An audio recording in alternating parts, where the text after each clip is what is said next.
Hi, I'm Adam Stephen Kelly, and welcome to the Sarah O'Connell Show.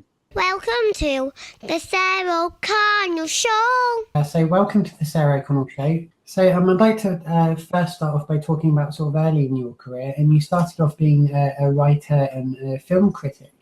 Can you talk a bit about that and perhaps how that sort of helped you when you transitioned into film?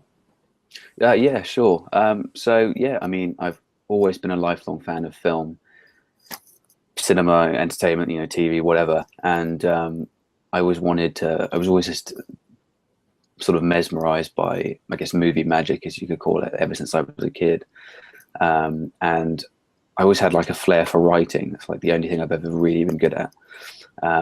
And I just thought like the obvious thing to do is I'll just be a journalist and I can write then. But for some reason, I never thought about mixing journalism and film. It never crossed my mind for years. So I was thinking, what do I want to write about? And I thought, kind of seems really boring. And then one day I thought, hang on a minute, there are such things as film critics. So I just pretty much, as soon as I made that connection, I just completely went for it and found a website called Screen Jabber that was looking for writers, and I just applied and got the job, so to speak. And it began like a 5-year career as a film writer before all the filmmaking stuff happened, which was good because it meant I got to watch a lot of films all day, every day, which is no bad thing. Absolutely. And when you sort of decided that you were going to make that leap over to film, were you sort of then, if you were interviewing someone or speaking to them, sort of using that as an opportunity to find out more about their process of making films? I think so. Yeah. I mean, I think because I've always had such a keen interest in filmmaking anyway. Yeah. So whilst I was interviewing people like you yourself are doing, I maybe kind of ask them about different facets of what they were doing. Like if they were an actor, I wanted to know if they wanted to be a director, and if they had, if they'd been an actor and a director, how being an actor has helped them as a director and all this. I just wanted to know absolutely everything I could, and just know about. I love finding out about the process and learning about it. And I'm still, I think every filmmaker is constantly learning about the process and learning things about themselves as a filmmaker. And above all, I think writing about films and having the opportunity to see so many films from across the world just gives you access to so much stuff, and you start to discover new filmmakers and styles, and I just use to soak up stuff like a sponge, I guess. Absolutely. Now, your directorial debut, Done In, had its debut at Cannes, the premiere. How long did it take to make the film? It's a short film, about 8 minutes, I believe. Yeah. Tell me a bit about the background of it. So I'd been working with this. My first, I guess, foray into filmmaking was like a full start. I guess I had joined this production company whilst I was still doing the whole journalism thing, and it was like full of false promises, and probably the naivety of me wanting to be in the film industry just never really went anywhere. And I wasted like a couple of years of my life basically doing nothing with this company that I had joined. And the whole time I'd been writing screenplays, I've been writing short films, I've been writing features.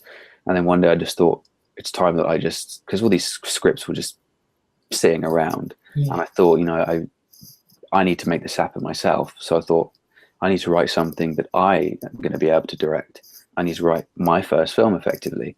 And I think the final sort of pull of the trigger to get me to do it was I attended this horror film festival in London for past I don't know, probably 5-6 years now, called Fright Fest. Fright Fest, yeah, I love it there. Yeah, it's brilliant.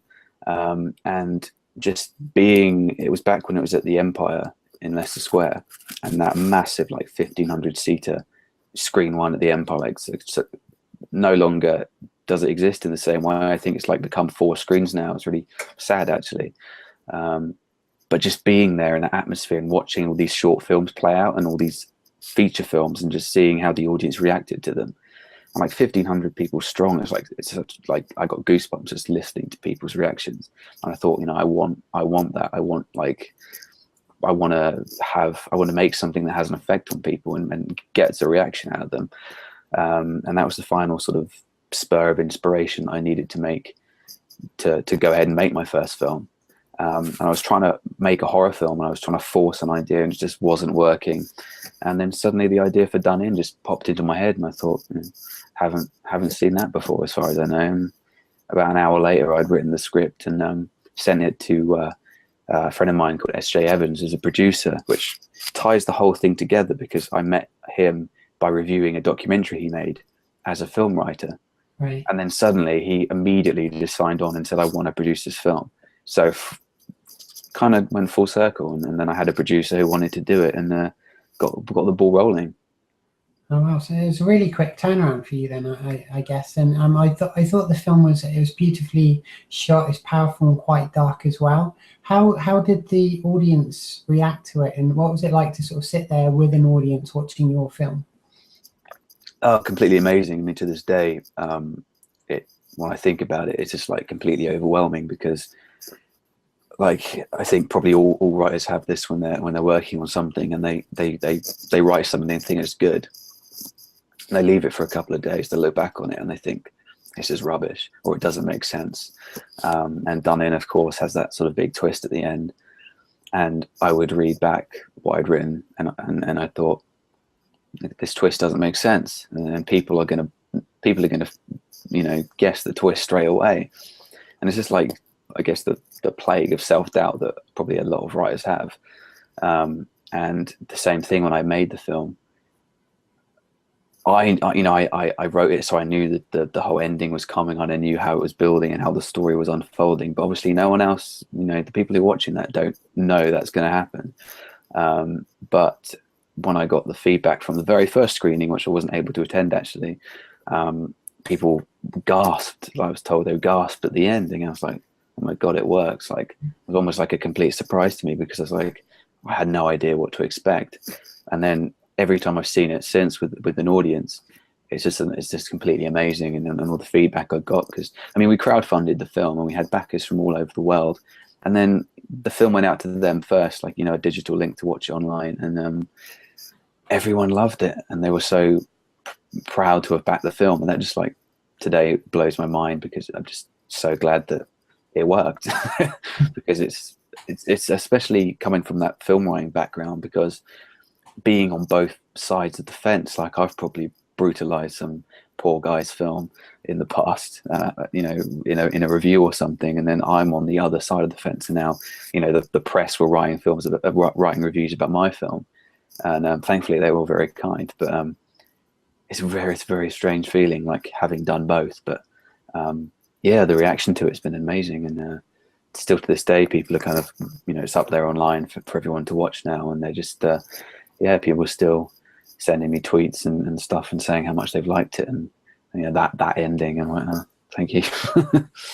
Yeah, it's great how much it really sort of resonates with audiences, I think. And do you find, having sort of been, as you say, working on both sides as a critic and a filmmaker, was filmmaking what you expected it to be? Was it more challenging? How was that transition, and what did you actually think about it when you finally sort of got there? I think, no one knows what to expect if you haven't been. I mean, I'd been on a real working set before as a film writer, because I'd been on set visits and stuff. I mean, that's not, you can observe stuff happening. Most of the time you're observing stuff not happening, right, as is most often the case. Waiting, yeah. But actually, I think nothing can sort of prepare you for actually working on an actual set. It's such like a kind of culture shock. I mean, you can do all the preparation in the world for this film you're making, but once you get on set, it's like a completely new environment and a new atmosphere. But I mean, you have to, you suddenly are thrust into something with a whole group of people that you've never met before, or you may have only spoken to on the phone or Skype or something. But I mean, especially if you've written it, they're all coming together based on what you've written. And it's just, I think it was it's, filmmaking is a pretty intense process. But I think you come onto set and you work so closely with the same people every day, and you quickly get acclimatized to it. With Done In, it was only made in 2 days, so we had to very quickly get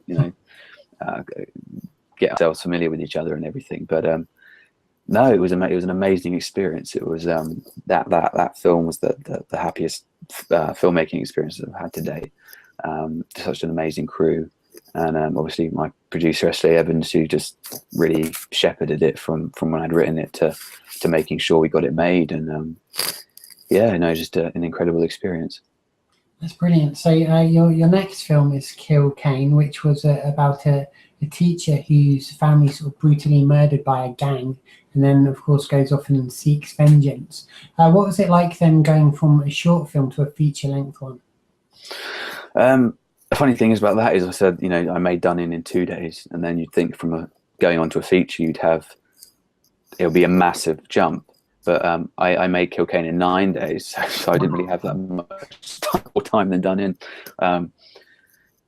More intense because obviously you're making a feature in such a ridiculously short amount of time, and we had no money to make it. I mean, I know it's got Vinnie Jones in, but I mean, it probably doesn't take a rocket scientist to see where the money went. But I mean, you know, that's 9 days, you know, a week and a half to film an 80-page, you know, an 85-page script with loads. It was quite a big cast, you know, all in all. Yeah. Just a very, very intense experience, but a good one ultimately, because, you know, I think for all Kill Kane's shortcomings as a film, I think it's just kind of a testament to what we were able to do under such ridiculous circumstances with no money and no time. So it was a bit of a war of attrition to get that film done, but we did it in the end. That's fantastic. And what was Vinnie Jones like to work with? I mean, I think in Vinny's case, I mean, what you see is kind of what you get. You know, your expectations are lived up to, I think. He's a very intense guy in person, and you know, he just likes to get the job done and move on to the next one, I guess. And with that amount of filming to do in that few days, were you just doing like 1 or 2 takes of each thing, and then, you know, quickly moving on to the next one, and, you know, filming everything you could in one location, then moving on as quickly as you can? Must have been a lot of pressure. Yeah, incredible amount of pressure, and you hit the nail right on the head. Like literally 1 or 2 takes. Just you have to make the best of it, because I mean, we had, you know, the script was tailored to only a few locations, which is kind of a bit of a hindrance when you think of production value.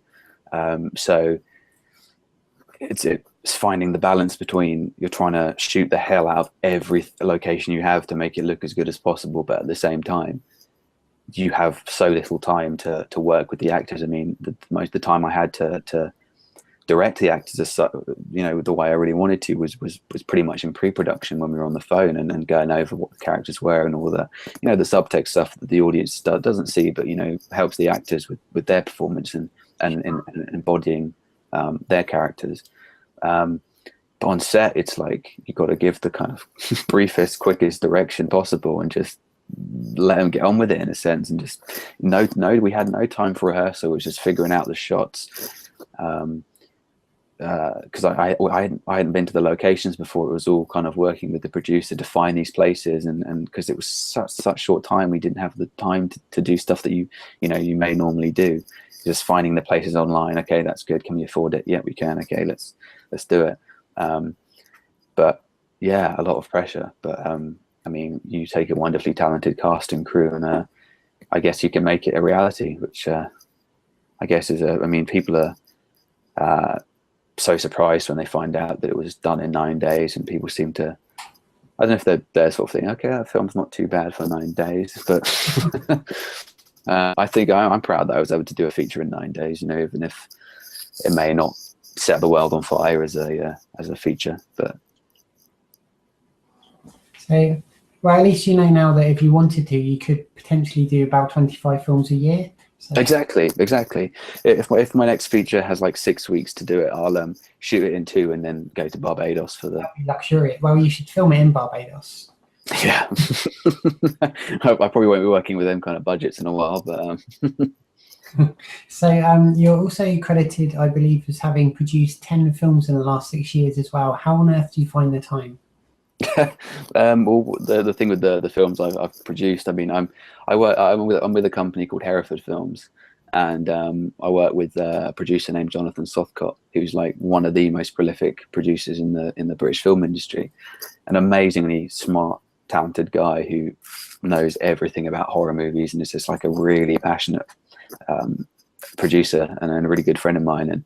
And just because I work with him so closely at the company, and I'm a executive at the company, I usually just get the executive producer credits on the film, so I may not have such creative input, but I don't know, I guess I read the scripts and then try and find these new projects for us to make, and give notes on the first cuts and all that. But I mean, I can't say I produced those films. I just they're kind of honorary credits for being part of the company. So Sure. So you mentioned Hereford Films. Now they've recently announced that they're reviving the Carry On franchise. What can you tell me about very little, I'm afraid. Obviously, the news kind of blew up, and I mean, the first Carry On film in like 25 years. Carry On Columbus was the last one, if I remember. Yeah. I think 1992. I think that was.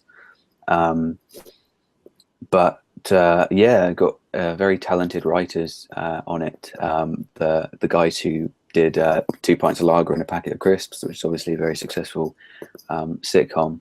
I've read the treatment they've come up with, and it's very, very good. And I think fans of the franchise will be very pleased with the film. Ultimately, it's a very difficult task to I think bring something that has such a lineage and is so, it is such an integral part of this British film industry. I mean, when you think of British film franchises, it's Bond and Carry On, effectively. Yeah, it's true. As a writer, I can't imagine being in those guys' shoes, having the daunting task of putting together this film, because it's to revive something after so long and then find that balance between old and new, because some of the stuff when the Carry On films that was kind of risque back then is in an episode of Coronation Street today, or something like that. But I think those guys have been able to find that balance, and it works really well. So I'm looking forward to reading the full script, and but I think fans are going to be very pleased, and I know a lot of eyes are on the Carry On franchise going forward. Absolutely, because there's been lots of revivals lately, things like Dad's Army, and there's a sort of real interest in sort of reviving these, classic comedies. Yeah, definitely. I think Dad's Army was kind of maybe the sort of litmus test of that film was pretty successful upon its release, and I think it was able to strike the balance that I mentioned, and I guess maybe perhaps inspires other franchises other than Carry On to kind of make a comeback. I mean, recently we've seen some British series come back to TV. I think Open All Hours had a comeback, and I didn't see it, but I mean it had a comeback. So I mean, I guess what's old is new again. This is very true, and there's new audiences. Plus, they can always delve in and watch the old stuff as well. So it's got that built-in fan base plus a new generation as well, which is exciting. Yeah, exactly. I think it's I guess it kind of comes into that sort of whole remake reboot argument that people are like, people should stop making these films. And I know a lot of remakes aren't great, but at the same time, every film has the potential to be great. I don't think anyone actually sets out to make a bad film. You've got a script and you try and get the best cast and all that kind of stuff and the best team working on it. And it's only when that whole thing comes together that you can really sort of assess what the final product is. Exactly.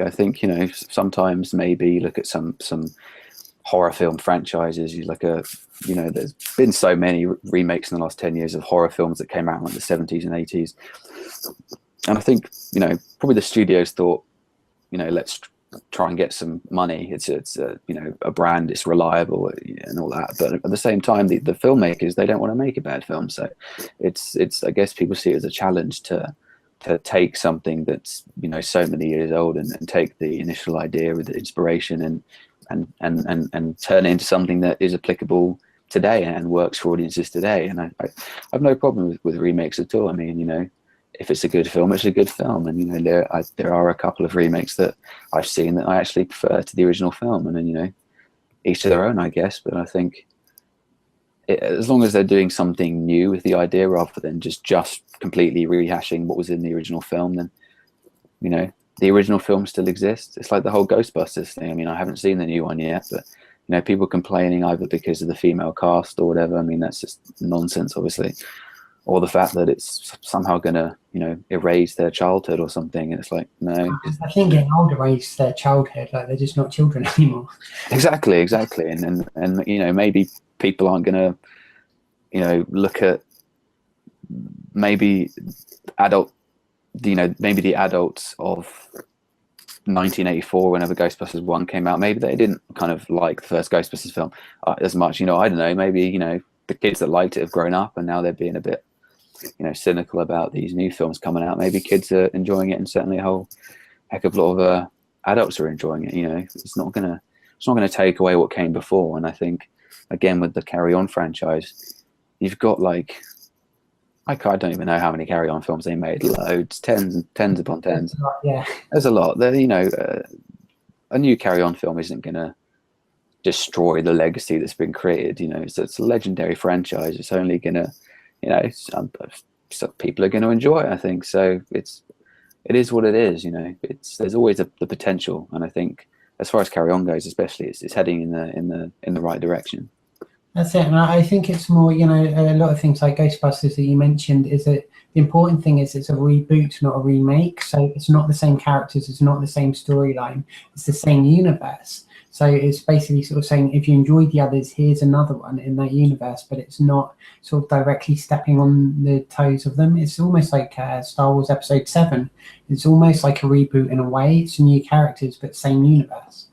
Yeah, I think, you know, I wouldn't have minded a Ghostbusters 3 because, you know, I love the first two films, but, you know, there's nothing wrong with this reboot. And I think, again, you make a good point with Star Wars. Like, I think it was important, you know, where that film does a lot of new stuff.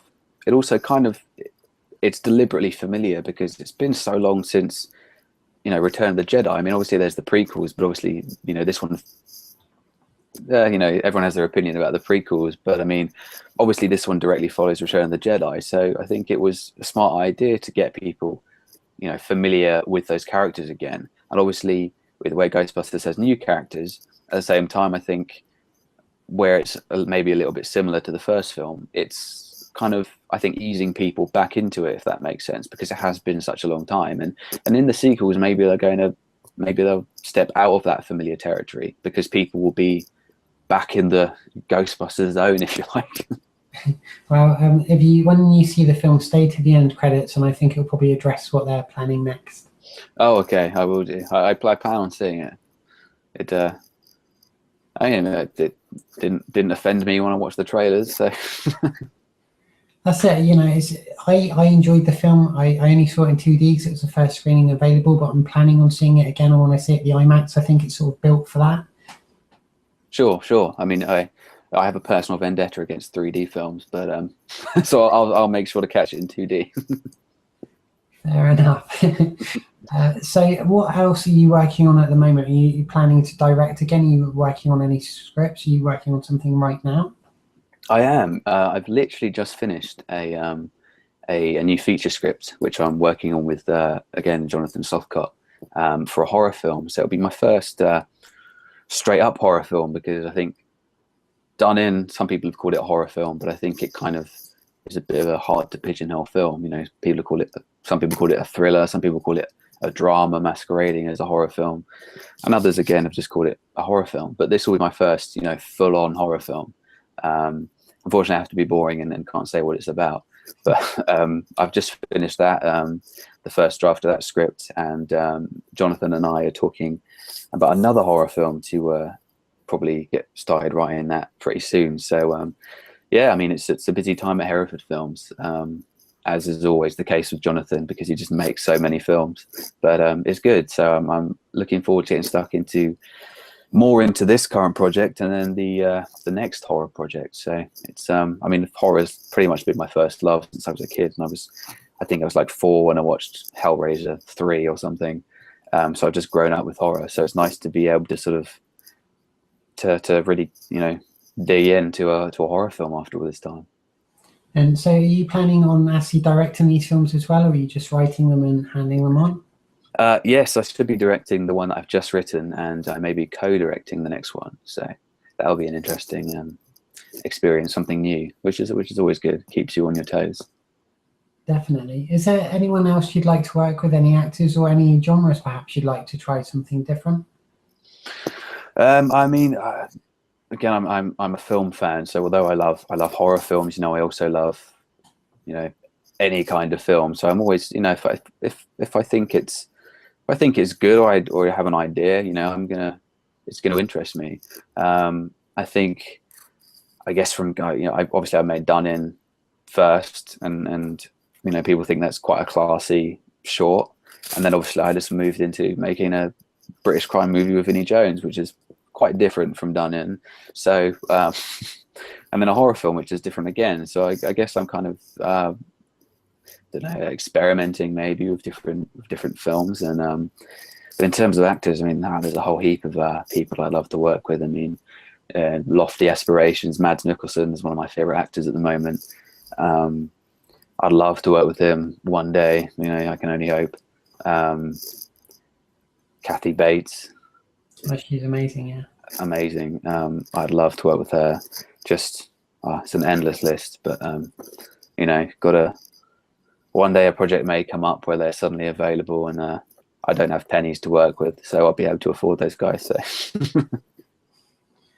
So So in addition to that, you're also told somewhat of a wrestling fan. I am, yeah. I'm a huge lifelong wrestling fan. And do you still watch it?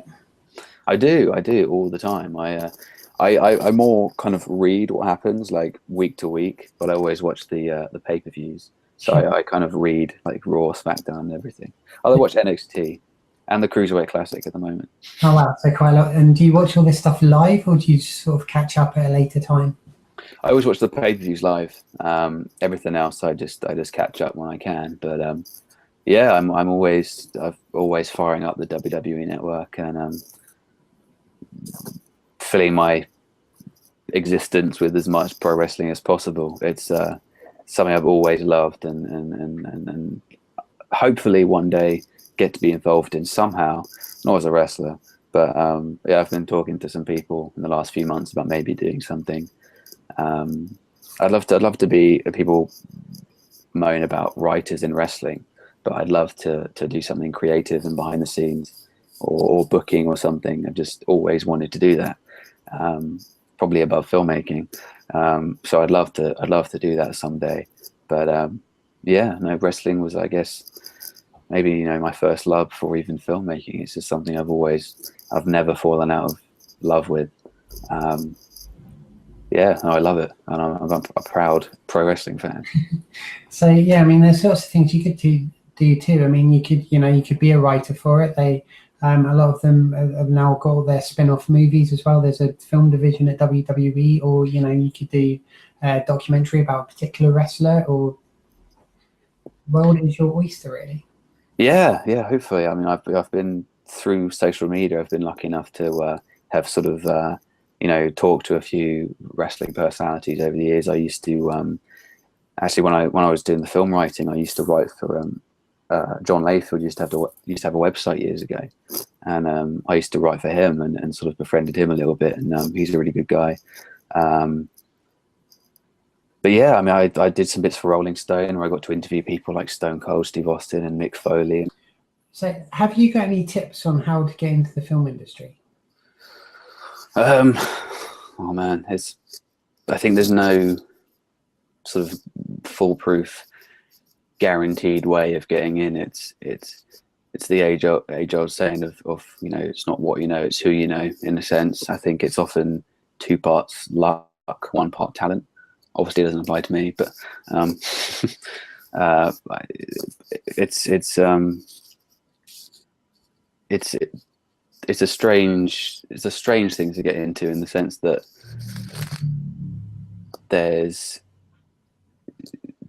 I mean, you could go in from so many different ways. I mean, obviously, I crossed over from writing about film to writing films, essentially. You know, people just go straight in, you know, into crowdfunding. And I think that's the thing about, I guess, 21st century movie making is you can just go online and start a Kickstarter and raise finance for a short film and get the money, make the film, and then you know, you're a bona fide filmmaker. And then I guess, you know, in a sense, you're in the film industry. So that's a, you know, pretty easy way of getting in. I don't know. I mean, I was able to make so many contacts through writing about film and made so many friends. And as I said, you know, S.J. Evans, my producer on Done In, I'd met him through reviewing one of his films, and then suddenly he was making mine. So it's just, you know, if any aspiring filmmakers out there, it's just a case of getting your name out there and trying to network and socialize as much as possible with you know, filmmakers who are, you know, are actually doing it. And just you know, there's a lot of people that just talk about doing it, but I don't think there's not enough people that are actually just doing it. And the only person stopping you is yourself.